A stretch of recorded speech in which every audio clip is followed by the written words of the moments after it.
লীগের 20তম জাতীয় সম্মেলনের উদ্বোধনী পর্বের মহড়া অনুষ্ঠিত।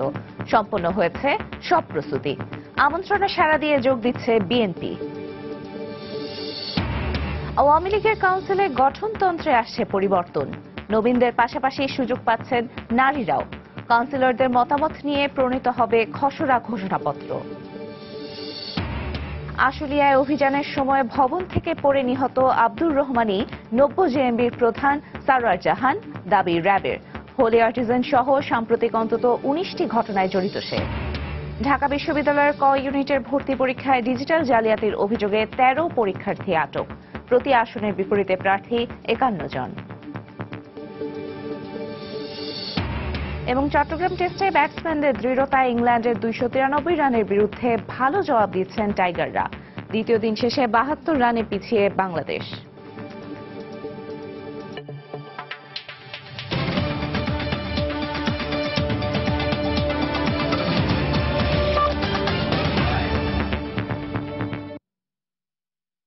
প্রবাসের সময় সঙ্গে আছি আমি তানজিমুনিয়াত।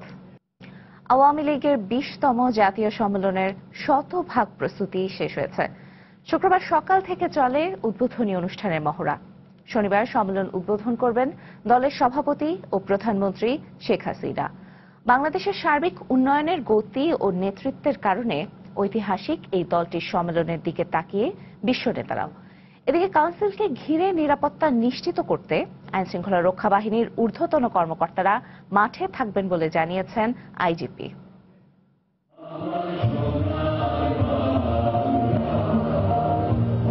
জাতীয় সঙ্গীতের মাধ্যমে শনিবার সকাল 10টায় শুরু হবে আওয়ামী লীগের 20তম জাতীয় সম্মেলন। তাই এই মহড়া।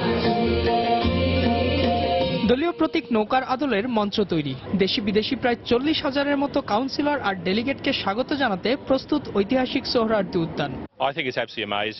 এটি একটি বড় সম্মেলন। আমি আমন্ত্রিত হতে পেরে খুবই উচ্ছ্বসিত, কারণ আমি অস্ট্রেলিয়ার লেবার পার্টির সদস্য এবং আমি মনে করি আমরা মানুষের জন্য একই উদ্দেশ্যে কাজ করি। এছাড়া এত বড় সম্মেলন গণতন্ত্রেরই আরেকটি রূপ, যেখানে জনগণের মতামতকে প্রাধান্য দেওয়া হয়। বাংলাদেশের আতিথেয়তা আমাকে মুগ্ধ করেছে। বাংলাদেশ গত 8 বছরে মোটা দাগে উন্নতি করেছে, যা এখনো সর্বজন স্বীকৃত। এছাড়া বাংলাদেশ সরকারের সন্ত্রাস বিরোধী যেসব কার্যক্রম রয়েছে তা উল্লেখ করার মতো। এবার গঠনতন্ত্রে আসছে বেশ কিছু পরিবর্তন ও পরিবর্ধন। তবে গঠনতন্ত্র অনুযায়ী নির্বাচন প্রক্রিয়া চলবে বলে জানান আওয়ামী লীগের নেতারা। আমাদের গঠনতন্ত্র খুব পরিচ্ছন্নভাবে বলেছেন, একের অধিক যদি প্রার্থী হয় তখন স্বাভাবিকভাবে আমরা সমঝোতার চেষ্টা করব।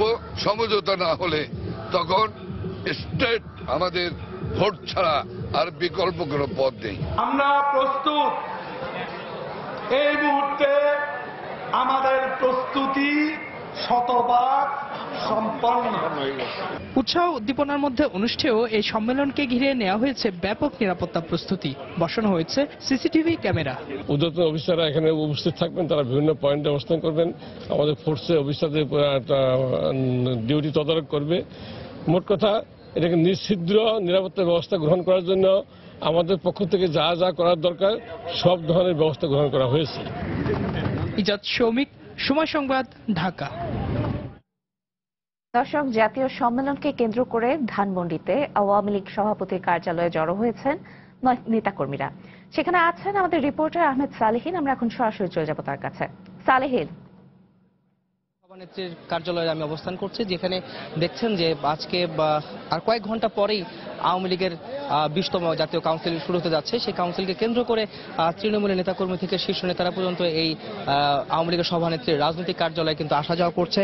সেই ক্ষেত্রে তারা আসলে এই উৎসুক নেতাকর্মীদের মধ্যে একটি আনন্দ উৎসবের একটি সময় বিরাজ করছে। তারা উৎসব মুখর পরিবেশের মধ্যে দিয়ে আসলে সেই কাউন্সিলকে বরণ করতে যাচ্ছে না। কয়েক ঘন্টা পরেই সেই কাউন্সিল অনুষ্ঠিত হতে যাবে। তাকে কেন্দ্র করেই নেতাকর্মীরা এই কার্যালয়ে ভিড় করছেন এবং তাদের একটি প্রত্যাশা রয়েছে, যেটি হচ্ছে যে এই কাউন্সিলের মাধ্যমে আগামী দিনগুলিতে যে নেতৃত্ব আসবে সেই নেতৃত্বে আসলে কারা আসছেন তাদের মধ্যে একটি এক ধরনের উত্তেজনা কাজ করছে যে কারা হচ্ছেন এই নেতৃত্বে আসছেন সেই বিষয়গুলো তাদের মধ্যে কাজ করছে। সেই সঙ্গে একটি কথা বলে রাখতে চাই যে এই আওয়ামী লীগ কিন্তু দীর্ঘদিন যাবৎ এই বাংলাদেশের ইতিহাসের সাথে জড়িত রয়েছে, রাজনৈতিক ইতিহাস তাদের রয়েছে। তারা কিন্তু এই তাদের নেতৃত্বের মাধ্যমে কিন্তু দেশকে পরিচালনা করে এসেছেন এবং বিশেষ করে মুক্তিযুদ্ধের যে সময় যদি কথা বলতে চাই যে মুক্তিযুদ্ধের বড় ধরনের একটা ভূমিকা রেখেছিল এই সংগঠনটি, বৃহৎ রাজনৈতিক সংগঠনটি। তারপরে এই এখন যে বর্তমান যে কাউন্সিল অনুষ্ঠিত হতে যাচ্ছে সেই কাউন্সিলে তারা তাদের নেতৃত্ব, নতুন নেতৃত্ব আসলে এই দেশ গঠনে এবং রাজনীতির যে বিষয়গুলি রয়েছে সেগুলিকে কত বড় ভূমিকা রাখতে পারে এই রাজনৈতিক দলটি সেদিকেই তাকিয়ে রয়েছেন কিন্তু এই নেতাকর্মীরা যারা এই রাতভর এখানে তারা অবস্থান করছে। রাত এখন 1টার বেশি বাজে, কিন্তু তারপরও তাদের মধ্যে যে একটা উৎসাহ রয়েছে তা দেখছি কয়েক ঘন্টা পরেই কিন্তু সকালে 10টায় এই কাউন্সিলের উদ্বোধন করা হবে। সেই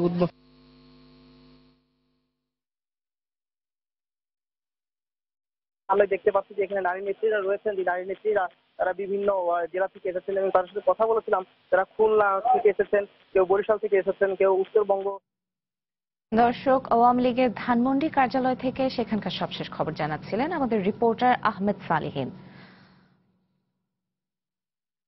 আওয়ামী লীগের জাতীয় সম্মেলনে যোগ দিতে ঢাকায় আসা ভারতের রাজনৈতিক দল কংগ্রেস এবং চীনের কমিউনিস্ট পার্টির নেতারা প্রধানমন্ত্রী শেখ হাসিনার সঙ্গে সৌজন্য সাক্ষাৎ করেছেন।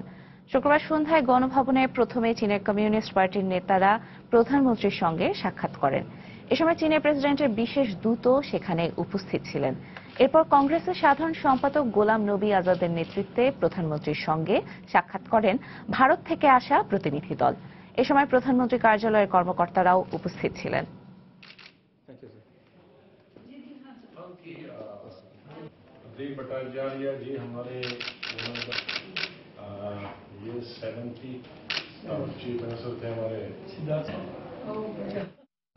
আওয়ামী লীগের নতুন নেতৃত্বে কারা আসবেন তা দলের সভাপতি এবং সাধারণ সম্পাদক ছাড়া আর কেউ জানেন না বলে দাবি করেছেন সাধারণ সম্পাদক সৈয়দ আশরাফুল ইসলাম। শুক্রবার সন্ধ্যায় হোটেল সোনারগাঁওয়ে আওয়ামী লীগের 20তম সম্মেলনে যোগ দিতে আসা বিদেশি অতিথিদের সঙ্গে নৈশভোজে শেষে সাংবাদিকদের একথা বলেন তিনি। কাউন্সিল উইল ডিসাইড কাকে নেতা করবে কে না করবে, এটা আমরা কালকেই দেখতে পাবো। আমরা চেষ্টা করবো যে পূর্ণাঙ্গ কমিটি কালকের মধ্যেই করা, যদি সম্ভব না হয় তার 2 দিন সম্বন্ধে লাগতে পারে। বিএনপির যুগ্ম মহাসচিব সৈয়দ মোয়াজ্জেম হোসেন আলাল বলেছেন, গণতান্ত্রিক রাজনৈতিক দল হিসেবে আওয়ামী লীগের কাউন্সিলে অংশ নেবে বিএনপি। শুক্রবার দুপুরে জাতীয় প্রেস ক্লাবে প্রয়াত বিএনপি নেতা আ.স.ম হান্নান শাহ স্মরণ সভায় তিনি এ মন্তব্য করেন। কাউন্সিলকে কেন্দ্র করে রাজধানীতে র্যাব পুলিশের তৎপরতা নিয়েও প্রশ্ন তোলেন আলাল। আমাদের সম্মেলনে কিন্তু আপনারা আসেন নাই কাউন্সিলে, এবং সৌজন্য বোধের কারণে টেলিফোন করে দুঃখ প্রকাশ করেন নাই যে আমরা এই কারণে আসতে পারলাম না। কিন্তু আমরা আপনাদের মতো হীনমন্য নই। বাংলাদেশ জাতীয়তাবাদী দলকে আপনারা আমন্ত্রণ জানিয়েছেন, আপনাদের সম্মেলনে যাওয়ার জন্য বলেছেন। ইনশাআল্লাহ জাতীয়তাবাদী দল যে একটি উদার গণতান্ত্রিক রাজনৈতিক দল সেই প্রমাণ আপনারা আওয়ামী লীগের সম্মেলনের দিন পাবেন ইনশাআল্লাহ। আপনারা যদি কোনো নাটক না করেন ইনশাআল্লাহ আপনাদের সম্মেলনে আমাদের পক্ষ থেকে আশীর্বাদ, দোয়া, সহযোগিতা, অংশগ্রহণ সবই থাকবে। এবারের কাউন্সিলে আওয়ামী লীগের গঠনতন্ত্রে আসছে গুরুত্বপূর্ণ পরিবর্তন। দলে 4টি সভাপতিমণ্ডলীর সদস্য, একটি যুগ্ম সাধারণ সম্পাদক ও সাংগঠনিক সম্পাদক পদ বাড়ানো হচ্ছে। এছাড়া কার্যনির্বাহী কমিটির আকার 73 থেকে বাড়িয়ে 81 সদস্য করা হচ্ছে। এতে নবীনদের পাশাপাশি নারীদেরও সুযোগ দেওয়া হবে। দলের শীর্ষ নেতারা বলছেন, এবারের কাউন্সিলে আগামী সংসদ নির্বাচনের বিষয়টিকে মাথায় রেখে আওয়ামী লীগের নির্বাচনী ইশতেহারের গাইডলাইন ঠিক করা হবে। বিস্তারিত জানাচ্ছেন এজাজ শৌমিক। বুধবার প্রধানমন্ত্রীর সরকারি বাসভবন গণভবনে আওয়ামী লীগের বর্তমান কার্যনির্বাহী কমিটির সর্বশেষ বৈঠক হয়।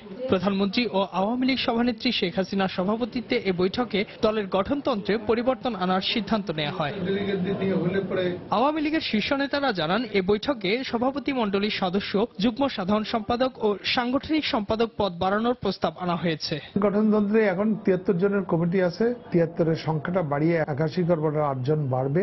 সভাপতিমণ্ডলীতে 4 জন বাড়ানো, একজন সাংগঠনিক সম্পাদক বাড়ানো, একজন যুগ্ম সম্পাদক বাড়ানো, হলো 6 জন আর 2 জন সদস্য। যারা এখন সিনিয়র লিডারশিপে আছে, বিভিন্ন পোস্ট হোল্ড করছে কার্যনির্বাহী কমিটির, তারা হয়তো কেউ প্রেসিডিয়ামে যাবে, সেইখানে যে জায়গাগুলো ক্রিয়েট করা হবে, সেখানে আবার যারা একদম নতুন আসবে তারা প্রথমে হয়তো সদস্য হিসাবে আসবে, কেউ কেউ আবার সাংগঠনিক সম্পাদক হবে। এবারের কমিটিতে অপেক্ষাকৃত তরুণ নেতৃত্ব সুযোগ পাবে। পাশাপাশি ভবিষ্যতে 1/3 নারী নেতৃত্ব প্রতিষ্ঠিত করতে তাদেরও এবার প্রাধান্য দেওয়া হচ্ছে। আগামীতে 1/3 আমরা যাতে মহিলা নেতৃত্ব আনতে পারি দলীয় কার্যক্রমে, সেই হিসাবে আমরা এবার প্রচেষ্টা চালাবো এবং অবশ্যই নবীন নেতৃত্ব সর্বস্তরে কিন্তু আমরা এবার দেখতে পাবো। আগামী নির্বাচনকে লক্ষ্য রেখে কাউন্সিলে নির্বাচনী ইশতেহারের গাইডলাইন ঠিক করা হবে বলেও জানান নেতারা। 2 বছর পরে যে নির্বাচন হতে যাচ্ছে, সেই নির্বাচনের ভিত্তি হবে আমাদের এই ঘোষণাপত্র। যারা এমপি হতে চাচ্ছেন তারা যাতে এলাকাতে অর্থনৈতিক যে আমাদের এজেন্ডা, কি সোশ্যাল এজেন্ডা, সেই এজেন্ডাগুলো যাতে তুলে ধরতে পারে। মানে আমাদের ঘোষণাপত্র, আমাদের নির্বাচনী ইস্তেফা, এই সব জিনিস কিন্তু এইবারের কাউন্সিলের ভিতরে ঠিকই এগুলো বেরিয়ে আসবে। 2015 সালের ডিসেম্বরে আওয়ামী লীগের বর্তমান কমিটির মেয়াদ শেষ হলেও এবছরের অক্টোবর পর্যন্ত তা বর্ধিত করা হয়। প্রতি 3 বছর পর পর নির্বাচন কমিশনে নিবন্ধিত রাজনৈতিক দলগুলোর কাউন্সিল অনুষ্ঠানের বিধান রয়েছে। ইজাদ সৌমিক, সময় সংবাদ, ঢাকা। একাদশ জাতীয় সংসদ নির্বাচন ও 2021 সাল পর্যন্ত নেওয়া পরিকল্পনাগুলো সামনে রেখে করা হয়েছে ক্ষমতাসীন আওয়ামী লীগের ঘোষণাপত্রের খসড়া প্রস্তাবনা। 4 অধ্যায়ের খসড়া ঘোষণাপত্রে 2008 সাল থেকে সরকারের উন্নয়ন কর্মকাণ্ড ও চলমান প্রকল্পগুলোর চিত্র তুলে ধরা হয়েছে। নেতারা মনে করছেন এবারের ঘোষণাপত্র বাংলাদেশের ইতিহাসে একটি মাইল ফলক হয়ে থাকবে। হাবিবুল ইসলাম হাবিবের রিপোর্ট। আর মাত্র একদিন পর অনুষ্ঠেয় 20তম জাতীয় সম্মেলনের মধ্য দিয়ে দেশের উন্নয়ন অগ্রযাত্রার পাশাপাশি নানা চ্যালেঞ্জ গ্রহণ করতে যাচ্ছে দেশের অন্যতম প্রাচীন রাজনৈতিক দল আওয়ামী লীগ। ইতোমধ্যে গুরুত্বপূর্ণ বেশ কিছু পরিকল্পনা নিয়ে তৈরি করা হয়েছে 46 পৃষ্ঠার খসড়া ঘোষণাপত্র, যা সম্মেলনের মধ্য দিয়ে কাউন্সিলরদের মতামত নিয়ে চূড়ান্ত করা হবে। কিন্তু কি থাকছে এই ঘোষণাপত্রে সে বিষয়ে দলের নেতারা জানান, আওয়ামী লীগ সরকারের অগ্রগতির সবচেয়ে বড় বাধা জঙ্গিবাদ ও দেশবিরোধী ষড়যন্ত্র। এই বিষয়টি খসড়া ঘোষণাপত্রের 3য় অধ্যায়ের 2-এর 1 ধারায় তুলে ধরা হয়েছে। 2021-এর মধ্যে বাংলাদেশকে মধ্যমায় দেশে উপনীত করা এবং 2030 সালের মধ্যে এইচডিজি অর্জন করার জন্য আমাদের সরকারের যে মহাপরিকল্পনা আছে, উন্নয়ন পরিকল্পনা, সেগুলোর কিছু চিত্র থাকবে। দেশ থেকে সন্ত্রাস এবং জঙ্গিবাদকে কঠোর হস্তে দমন করা, এটার ব্যাপারে জিরো টলারেন্স আওয়ামী লীগের। যুদ্ধাপরাধীদের যে বিচার কাজ শুরু হয়েছে, প্রত্যেকটা জরুরি অপরাধের বিচার যাতে করা যায় সে ব্যাপারে আমাদের তৎপরতা থাকবে। বৃহৎ প্রকল্প বাস্তবায়ন, শিল্প বাণিজ্য, স্থানীয় সরকার, 100টি অর্থনৈতিক অঞ্চল গঠন, বিদ্যুৎ, জ্বালানি ও আইসিটি খাত নিয়ে দলের দৃষ্টিভঙ্গি ও পরিকল্পনা তুলে ধরা হয়েছে এতে। এছাড়া গুরুত্বপূর্ণ খাতগুলো তুলে ধরে আগামী দিনগুলোতে কি করা হবে তাও স্থান পেয়েছে প্রস্তাবিত ঘোষণাপত্রে। এছাড়া নতুন বিশ্ববিদ্যালয় স্থাপন, যোগাযোগ খাতের উন্নয়ন, 2য় কাঁচপুর, 2য় মেঘনা ও 2য় গোমতী সেতু নির্মাণের কাজ শুরুর বিষয়টি স্থান পেয়েছে এই ঘোষণাপত্রে। 2018 সালের মধ্যে যানবাহন চলাচলের জন্য পদ্মা সেতু উন্মুক্ত করার বিষয়টিও থাকছে এতে। স্বাধীনতা উত্তর বাংলাদেশের পুনর্গঠনে ধারাবাহিকতাকে আরো সামনে অগ্রসর করার জন্য, আরো বিস্তৃত করার জন্য কর্মসূচি গ্রহণ করা হয়েছে। সম্মেলন শেষে ঘোষণাপত্রগুলো চূড়ান্ত করা হবে। এছাড়া 2041 সালের মধ্যে দেশকে উন্নত করার লক্ষ্যে কাজ করার বিষয়ে গুরুত্ব দেওয়া হয়েছে। আওয়ামী লীগ বলছে দেশের অর্থনীতি, শিক্ষা, তথ্য প্রযুক্তি এবং অবকাঠামোতে সবথেকে বেশি উন্নয়ন হয়েছে বর্তমান সরকারের অধীনে। যদিও দেশের গণতান্ত্রিক প্রক্রিয়া নিয়ে বরাবরই প্রশ্ন তুলে আসছে বিরোধী দলগুলো। তাই দেশের উন্নয়নের পথে সকল প্রতিবন্ধকতা মোকাবেলা করে 2019 সালের নির্বাচনকেই বেশি গুরুত্ব দেওয়া হচ্ছে এবারের সম্মেলনের ঘোষণাপত্রে। হাবিবুল ইসলাম হাবিব, সময় সংবাদ, ঢাকা। প্রবাসী সময়ে আরো থাকছে, রাজশাহী বিশ্ববিদ্যালয় শিক্ষার্থী মোতালেব হত্যার ঘটনায় পরিচিত কেউ জড়িত থাকতে পারে ধারণা পুলিশের।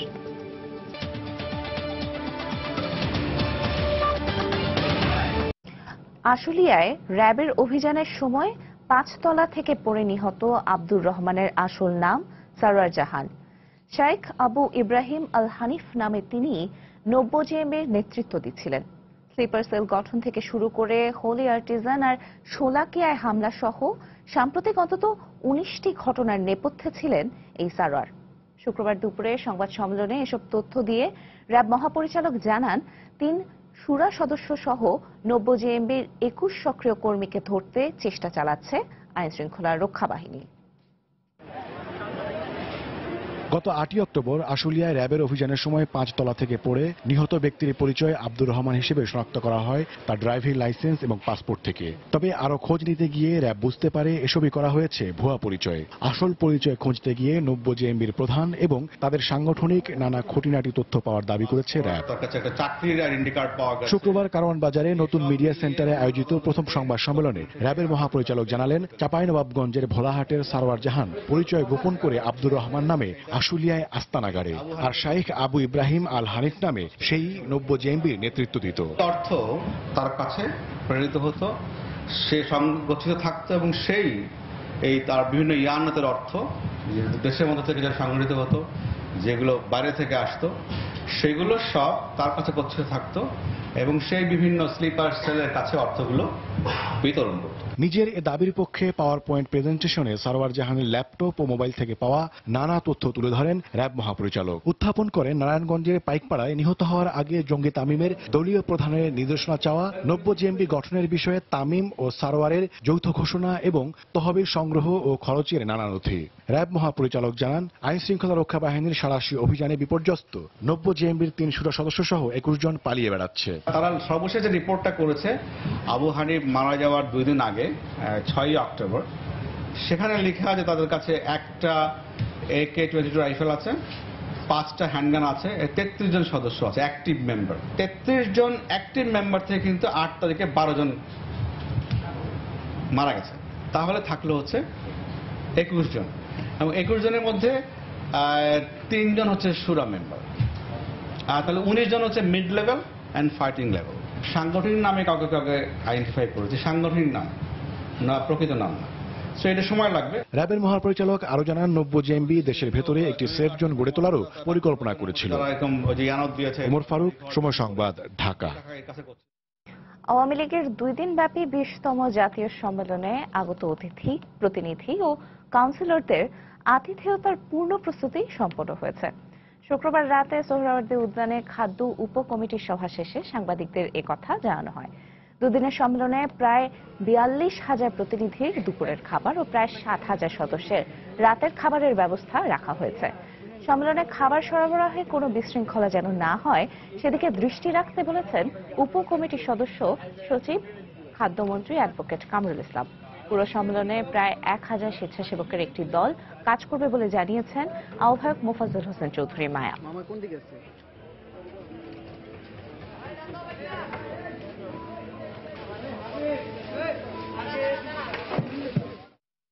ঢাকা বিশ্ববিদ্যালয়ের ক ইউনিটের ভর্তি পরীক্ষায় ডিজিটাল জালিয়াতির অভিযোগে 13 পরীক্ষার্থীকে আটক করেছে ভ্রাম্যমাণ আদালত। তবে শুক্রবার সুষ্ঠুভাবে পরীক্ষা অনুষ্ঠিত হওয়ায় সন্তোষ প্রকাশ করেছেন পরীক্ষার্থীরা। 2016-17 শিক্ষাবর্ষের ক ইউনিটের প্রতিটি আসনের বিপরীতে এবার অংশ নিয়েছেন 51 জন করে শিক্ষার্থী। নির্ধারিত সময় শুক্রবার সকাল 10টায় রাজধানীর 87টি কেন্দ্রে শুরু হয় ঢাকা বিশ্ববিদ্যালয়ের ক ইউনিটের পরীক্ষা। 1.5 ঘন্টা ব্যাপী চলা এই পরীক্ষার প্রশ্নপত্র কিছুটা কঠিন হলেও প্রাচ্যের এই অক্সফোর্ডে পড়ার স্বপ্ন সবার চোখে। আশা করতেছি ভালো রেজাল্ট হবে, আর কোশ্চেন মোটামুটি সহজও ছিল না আবার কঠিনও ছিল না। প্রস্তুতির তুলনায় কেমিস্ট্রিটা একটু হার্ড হয়েছে, এমনিতে অন্য অল ওভার প্রশ্ন ভালো ছিল। পরীক্ষার ব্যবস্থাপনা অনেক ভালো ছিল, কোনো সমস্যা হয়নি, আমাদের টিচার অনেক হেল্প করছে আমাদেরকে। পরীক্ষা শুরু হওয়ার কিছুক্ষণের মধ্যে কার্জন হলে প্রবেশ করেন বিশ্ববিদ্যালয় উপাচার্য। পরিদর্শন শেষে সুষ্ঠুভাবে পরীক্ষা কার্যক্রম সম্পন্ন হওয়ার কথা জানান তিনি। তীব্র প্রতিযোগিতামূলক একটি ভর্তি পরীক্ষা আমরা আজকে সম্পন্ন করছি। তা আশা করি যে আমাদের যে মেধাবী ছেলেমেয়েরা, সত্যিকারের মেধাবীদের মাঝে যে যারা মেধাবী, তারাই ক ইউনিটের ভর্তি পরীক্ষার মাধ্যমে বিশ্ববিদ্যালয়ে ভর্তির সুযোগ পাবে। তবে পরীক্ষা শেষে বিভিন্ন কেন্দ্রে ডিজিটাল পদ্ধতিতে জালিয়াতির অভিযোগে 13 জন শিক্ষার্থীকে আটক করার কথা জানান বিশ্ববিদ্যালয় প্রক্টর। গত বছর যেরকম ছিল যে ইলেকট্রনিক ডিভাইস, সেই ইলেকট্রনিক ডিভাইসের মাধ্যমে এবং মোবাইলের মাধ্যমে তারা জালিয়াতি করার চেষ্টা করেছে। এই জালিয়াতি করতে গিয়ে তারা হাতে নাতে ধরা পড়েছে। যারা ইনভিজিলেটর সেখানে ছিলেন তাদের কাছে। ক ইউনিটে এবারের ভর্তি পরীক্ষায় 1745টি আসনের বিপরীতে অংশ নিয়েছেন 90,427 জন পরীক্ষার্থী। মুজাহিদ শুভ, সময় সংবাদ, ঢাকা। রাজশাহী বিশ্ববিদ্যালয়ের শিক্ষার্থী মোতালেব হোসেন লিপু হত্যার সঙ্গে পরিচিত কেউ জড়িত বলে ধারণা করছে পুলিশ। এই ঘটনায় গত বৃহস্পতিবার রাতে বিশ্ববিদ্যালয় ক্যাম্পাস থেকে জিজ্ঞাসাবাদের জন্য 2 নৈশ প্রহরী সহ 4 জনকে আটক করা হয়েছে। শুক্রবার দুপুরে সাংবাদিকদের এ তথ্য জানান police commissioner Shafiqul Islam. Police জানায় পরিবারের পক্ষ থেকে মামলার পর আব্দুল লতিফ হলের 2 নৈশ প্রহরীকে জিজ্ঞাসাবাদের জন্য আটক করা হয়। পরে বিশ্ববিদ্যালয়ের 2 শিক্ষার্থীকে আটক করে হেফাজতে নেয় পুলিশ। এদের মধ্যে একজনকে পরে ছেড়ে দেয়া হয়। তাদের জিজ্ঞাসাবাদের গুরুত্বপূর্ণ তথ্য বেরিয়ে আসতে পারে বলে জানিয়েছে পুলিশ। গত বৃহস্পতিবার সকালে বিশ্ববিদ্যালয়ের লতিফ হল থেকে সাংবাদিকতা বিভাগের শিক্ষার্থী মোতালেব হোসেন লিপুর লাশ উদ্ধার করা হয়।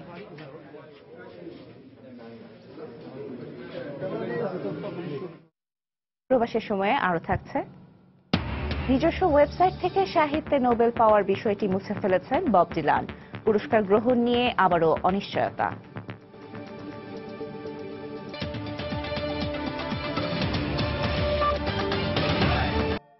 অপহরণের 3 সপ্তাহ পর ছাড়া পেয়ে বাড়িতে ফিরলেন চিকিৎসক রিয়াদ নাসের চৌধুরী।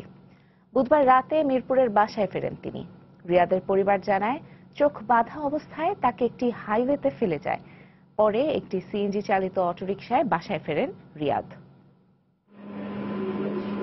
অপহরণের 21 দিন পর বুধবার মধ্যরাতে বাসায় ফেরেন মিরপুর ইসলামী ব্যাংক হাসপাতালের জরুরি বিভাগের মেডিকেল অফিসার রিয়াদ নাসের চৌধুরী। রিয়াদের বাবা জানান, অপহরণকারীরা প্রায় 21 দিন রিয়াদকে কোথায় রেখেছে এ বিষয়ে কিছুই বলতে পারেনি সে। এদিকে বৃহস্পতিবার আদালতে জবানবন্দি দিয়েছে রিয়াদ। ছেলে যখন আসছে তখন টকটক কাঁপতেছিল, দুর্বল খুব। যেটুকু শুনলাম বলে আব্বা কিছুই বলতে পারি না, শুধু এটুকু বলতে পারি আমাকে ধাক্কা দিয়ে ফেলে দিল একটা গাড়ি থেকে। আমি গড়াই গড়াই নিচে চলে গেলাম, অতি কষ্টে শক্তি সঞ্চয় করে উপরে উঠে দেখলাম এটা একটা হাইওয়ে। তারপরে আল্লাহর মেহেরে হঠাৎ করে একটা বেবি ট্যাক্সি পেয়ে গেলাম। পরকীয়া সন্দেহে রিয়াদকে অপহরণ করা হয়েছে বলে অভিযোগ তার পরিবারের। এক্ষেত্রে তাদের অভিযোগের তীর এক কোস্টগার্ড কর্মকর্তার দিকে। আমার ছেলের তো এই দুনিয়াতে কোনো শত্রু ছিল না, ওই একজন ছাড়া।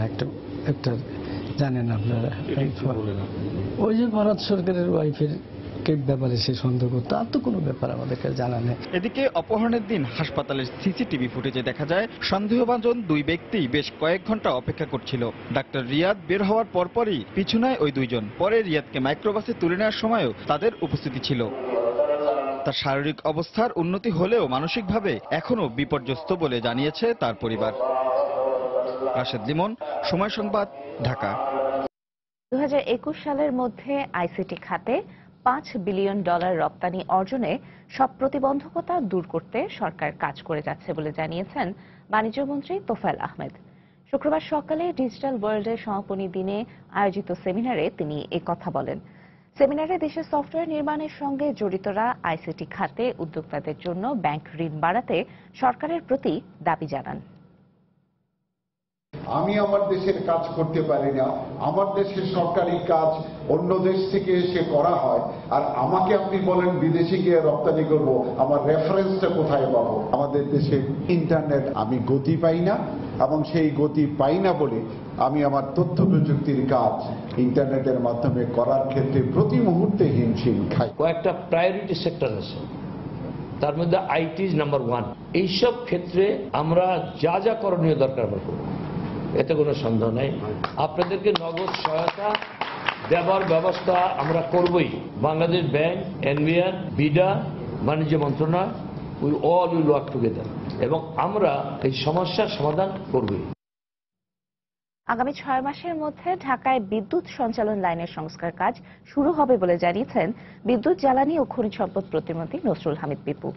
শুক্রবার সকালে রাজধানীর হোটেল রেডিসনে এক সেমিনার শেষে তিনি এই কথা জানান। পাশাপাশি জানান, শিগগিরই ভারত, নেপাল ও ভুটান থেকে বিদ্যুৎ আমদানি করা হবে। আগামী 1 বছরের মধ্যে আমরা একটা ভালো পিকচার এখানে দেখতে পাবো, অন্তত ভুটান থেকে পাওয়ার নিয়ে আসার ব্যাপারে। নেপালের সাথে কথা চলছে, ভারতের সাথেও একসাথে কথা চলছে। ভারতের মন্ত্রী মহোদয়ের কথা অনুসারে বলতে পারি যে নভেম্বরের মধ্যে যদি পলিসি অ্যাডাপ্ট হয়ে যায় এবং তারা যদি পলিসিটা অ্যাড করেন ভারত, তাহলে আমরা খুব অল্প মূল্যে, এখন যে মূল্যটা আমরা পাচ্ছি তার থেকে অল্প মূল্যে বিদ্যুৎ আমরা ভারত থেকে নিতে পারবো। সিলেটের সরকারের খাদ্য বান্ধব কর্মসূচির 10 টাকা কেজি দরের 87 বস্তা চাল জব্দ করেছে পুলিশ। তবে এই ঘটনায় কাউকে আটক করা যায়নি। এই চাল বাজারে বিক্রির উদ্দেশ্যে রাখা হয়েছিল বলে জানিয়েছে পুলিশ। গত বৃহস্পতিবার রাতে সদর উপজেলার বটেশ্বর বাজারে অভিযান চালিয়ে চাল জব্দ করা হয়। পুলিশ জানায় ওয়াদুদ মিয়া নামে এক ব্যক্তির মালিকানাধীন গুদামে অভিযান চালিয়ে খাদ্যবান্ধব কর্মসূচি 4,350 কেজি চাল জব্দ করা হয়। পরে জব্দকৃত চাল উপজেলা খাদ্য কর্মকর্তা রঞ্জন কুমার দেবের তত্ত্বাবধানে খাদিমনগরের সরকারি খাদ্য গুদামে মজুত রাখা হয়। ঘটনার পর থেকে পলাতক রয়েছেন গুদামের মালিক ওয়াদুদ মিয়া।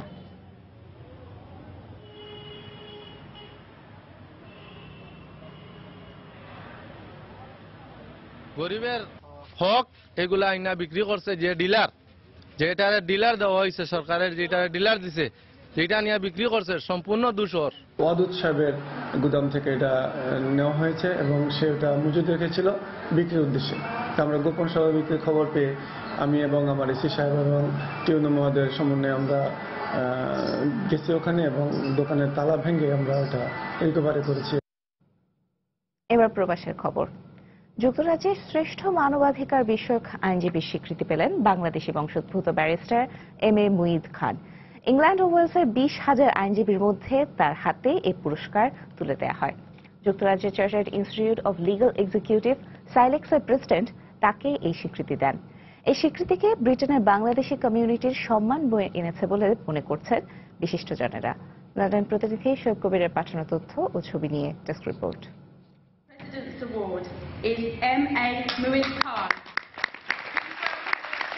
যুক্তরাজ্যের মিল্টন কিনসের জুরিস ইনে এক পুরস্কার বিতরণী অনুষ্ঠানে সাইলেক্সের প্রেসিডেন্ট মার্টিন কাল্লানাট সাইলেক্স প্রেসিডেন্ট অ্যাওয়ার্ড 2016 তুলে দেন বাংলাদেশি বংশোদ্ভূত আইনজীবী ব্যারিস্টার এম এ মুঈদ খানের হাতে। অ্যাওয়ার্ড পাওয়ার পর ব্যারিস্টার এম এ মুঈদ খান বলেন, এই অর্জন শুধু তার একার নয়, এটি কমিউনিটির অর্জন।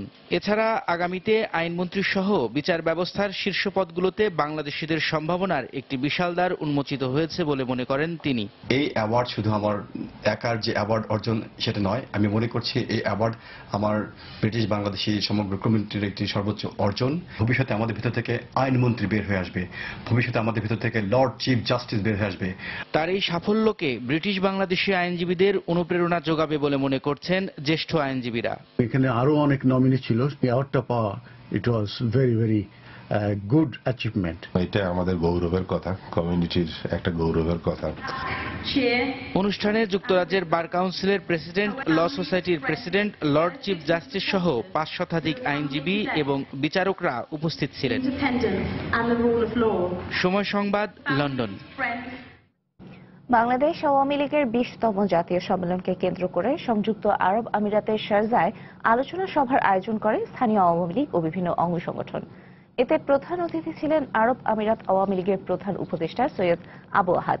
বিশেষ অতিথি ছিলেন ইউএই আওয়ামী লীগের সিনিয়র সহসভাপতি অনুকূল রাম, সহসভাপতি রাখাল কুমার গোপ, দুবাই আওয়ামী লীগের সভাপতি দেলোয়ার হোসেন, দুবাই বঙ্গবন্ধু পরিষদের ভারপ্রাপ্ত সভাপতি কাজী মোহাম্মদ আলী, আবুধাবি আওয়ামী লীগের সভাপতি শহীদুল্লাহ শহীদ, সাধারণ সম্পাদক মাসুদ চৌধুরী, আওয়ামী লীগ নেতা মোহাম্মদ ফখরুদ্দিন, এনামুল হক চৌধুরী, ইয়ামিন আহমেদ সহ প্রমুখ।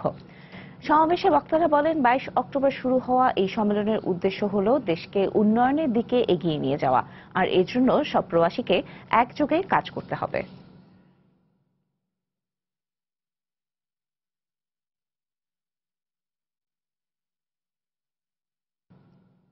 এশীয় বংশোদ্ভূত জনগোষ্ঠীর পাশাপাশি ল্যাটিনো ও কৃষ্ণাঙ্গদের সমর্থন হিলারি ক্লিন্টনকে নির্বাচনী যুদ্ধে এগিয়ে রাখলেও সংখ্যাগরিষ্ঠ স্বল্প শিক্ষিত শ্বেতাঙ্গদের সমর্থন বাড়ছে ডোনাল্ড ট্রাম্পের পক্ষে।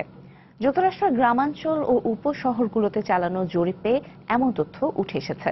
তবে তরুণ ও বয়োবৃদ্ধ ভোটার এবং ভোট কেন্দ্রে ভোটার উপস্থিতির ওপরই নির্ভর করছে হিলারি ক্লিন্টনের ভাগ্য, এমনটাই জানিয়েছে new York city university graduate সেন্টারের আরবান রিসার্চ সেন্টার। যুক্তরাষ্ট্র প্রতিনিধি শিহাবুদ্দিন কিসুর পাঠানো তথ্য ও ছবি নিয়ে ডেস্ক রিপোর্ট। বুধবার যুক্তরাষ্ট্রের পররাষ্ট্র মন্ত্রণালয়ের প্রেস সেন্টারে সংবাদ সম্মেলন করেন নিউ ইয়র্ক সিটি ইউনিভার্সিটির ম্যাপিং সার্ভিস এবং গ্র্যাজুয়েট আরবান রিসার্চ সেন্টারের পরিচালক প্রফেসর স্টিভেন রোমালিউস্কি। অন্যবারের তুলনায় এবার বেশি সংখ্যক রিপাবলিকান সমর্থক ভোটার রেজিস্ট্রেশন করেছেন বলে জানান তিনি। সময় টেলিভিশনের এক প্রশ্নের উত্তরে স্টিভেন রোমালিউস্কি বলেন, রিপাবলিকান প্রার্থী ট্রাম্প ভালোভাবেই নিজের অবস্থান সামলে নিয়েছেন। পেনসিলভানিয়া, ওহাইও, ফ্লোরিডাতে বাঘে মহিষে লড়াই হলেও নিজ জন্মশহর নিউ ইয়র্কে ভালো করবেন ডোনাল্ড ট্রাম্প। নতুন ভোটার ও শিক্ষিত শ্রেণীতে হিলারি ক্লিন্টনের জনপ্রিয়তা থাকলেও ডোনাল্ড ট্রাম্পের প্রাইমারি নির্বাচনের জয়ের পেছনে মূল শক্তি জুগিয়েছে ছোট শহরের শ্বেতাঙ্গ স্বল্প শিক্ষিত ভোটাররা। এবারে নির্বাচনী ধারা একেবারেই আলাদা হবে বলে মন্তব্য করেন তিনি। এবার নির্বাচনে প্রতিদ্বন্দ্বিতা করছেন ট্রাম্প, যার রাজনীতিতে কোনো অভিজ্ঞতা নেই, কিন্তু তিনি ঠিকই প্রার্থিতা নিশ্চিত করেছেন। তাই এবারের নির্বাচনের ফলাফলে আমরা ভিন্ন কিছু দেখব। সংবাদ সম্মেলন শেষে প্রফেসর স্টিভেন রিমালিউস্কি জানান, নির্বাচনের রায় নিজের পক্ষে নিতে ট্রাম্পকে আরো ইতিবাচক ভাবমূর্তি তৈরি করতে হবে। বিভিন্ন জরিপ বিশ্লেষণে দেখা গেছে ট্রাম্পের পক্ষে জয় তুলে নেওয়া বেশ কঠিন হয়ে পড়বে, তবে নির্বাচনের আগ পর্যন্ত কিছুই বলা যায় না। 8 নভেম্বর প্রেসিডেন্ট নির্বাচনে মুখোমুখি হতে যাচ্ছেন এই দুই প্রার্থী। সময় সংবাদ, নিউ ইয়র্ক, যুক্তরাষ্ট্র। এক সপ্তাহের মাথায় বব ডিলানের ওয়েবসাইট থেকে সাহিত্যে নোবেল জয়ী বাক্যটি মুছে ফেলা হয়েছে। ব্রিটিশ সংবাদ মাধ্যম গার্ডিয়ান বৃহস্পতিবার খবরটি প্রকাশ করে। নোবেল জয়ের বিষয়টি ওয়েবসাইট থেকে সরিয়ে নেওয়ার পর বিশ্বের সর্বোচ্চ এই সম্মাননা গ্রহণ করতে বব ডিলানের আপত্তি রয়েছে বলে মনে করছেন ভক্তরা। এ বিষয়ে ডিলানের সঙ্গে যোগাযোগ করার চেষ্টা করেও ব্যর্থ হয় নোবেল কমিটি। নোবেল জয়ের ব্যাপারে এখনও কোনো প্রতিক্রিয়া জানাননি মার্কিন এই সঙ্গীত শিল্পী ও গীতিকার। তবে গেল 17 অক্টোবর তার ওয়েবসাইটে নোবেল জয়ের তথ্য সংযুক্ত করা হয়েছিল। ওই ওয়েবসাইটে ডিলানের ব্যক্তিগত তথ্যের পাশাপাশি তার নতুন নতুন গানের অ্যালবাম সম্পর্কে বর্ণনা দেওয়া হতো।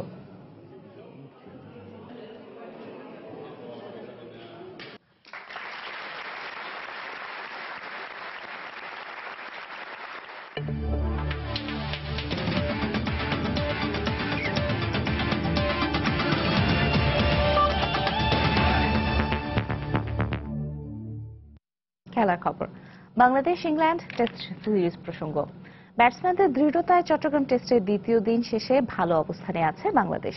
তামিম ইকবালের 50-তে 5 উইকেটে 221 রান করেছে টাইগাররা। ইংল্যান্ডের চেয়ে প্রথম ইনিংসে 72 রানে পিছিয়ে আছে বাংলাদেশ।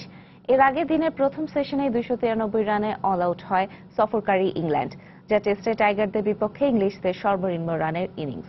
শুক্রবার দ্বিতীয় দিনের প্রথম বলে ক্রিস ওকসের উইকেট হারায় ইংল্যান্ড। এরপর দলীয় 289 রানে আদিল রশিদকে ফিরিয়ে দ্বিতীয় উইকেট তুলে নেয় তাইজুল। মিরাজের বলে স্টুয়ার্ট ব্রড আউট হলে 293 রানে শেষ হয় ইংলিশদের প্রথম ইনিংস। 80 রান দিয়ে 6 উইকেটে নেন মেহেদী মিরাজ, যা অভিষেকে বাংলাদেশের হয়ে দ্বিতীয় সেরা বোলিংয়ের রেকর্ড। প্রথম ইনিংসে ব্যাট করতে নেমে শুরুটা ভালো করলেও ব্যক্তিগত 21 রানে আউট হন ইমরুল কায়েস। দীর্ঘদিন পর আন্তর্জাতিক ম্যাচ খেলা মমিনুল ফেরেন কোনো রান না করেই। স্বাগতিকরা কিছুটা চাপে পড়লেও মাহমুদুল্লাহ ও তামিমের ব্যাটে স্বস্তি ফেরে টাইগারদের। তবে চা বিরতির আগে 38 রান করা মাহমুদুল্লাহকে আউট করেন আদিল রশিদ। টেস্টে 19তম 50 পাওয়া তামিম ইনিংস বড় করার ইঙ্গিত দিলেও ব্যক্তিগত 78 রানে আউট হন। সাকিব মুশফিকের ব্যাটে লিড নেওয়ার পথেই ছিল স্বাগতিকরা, কিন্তু দিনের শেষ দিকে মুশফিক আউট হলে অস্বস্তি নিয়ে দিন শেষ করে বাংলাদেশ। সাকিব অপরাজিত আছেন 31 রানে। এই পর্যায়ে শীর্ষ সংবাদগুলো জানিয়ে দিচ্ছি আরেকবার।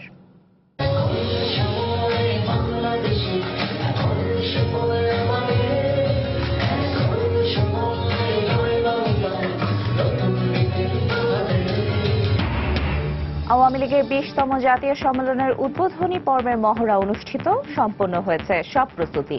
আমন্ত্রণে সাড়া দিয়ে যোগ দিচ্ছে বিএনপি। আওয়ামী লীগের কাউন্সিলে গঠনতন্ত্রে আসছে পরিবর্তন। নবীনদের পাশাপাশি সুযোগ পাচ্ছেন নারীরাও। কাউন্সিলরদের মতামত নিয়ে প্রণীত হবে খসড়া ঘোষণাপত্র।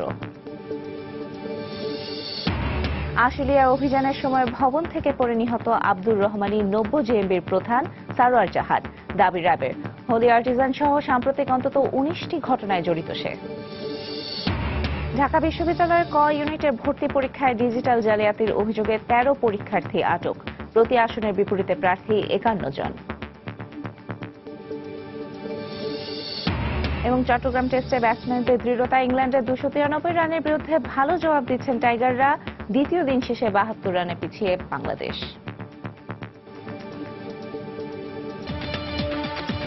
এই ছিল প্রবাসী সময়। যে কোনো খবর পেতে ভিজিট করুন সময়নিউজ.tv। যে কোনো বাংলা লিংক, রবি ও এয়ারটেল নম্বর থেকে সময় সংবাদের খবর, অনুষ্ঠান সূচি জানতে এবং যে কোনো তথ্য সময় সংবাদকে জানাতে ডায়াল করুন 16242 নম্বরে। এছাড়া এই মাত্র পাওয়া খবর মোবাইলে পেতে SMS করুন *BN লিখে পাঠিয়ে দিন 16242 নম্বরে। আর সঙ্গে থাকুন সময়ের।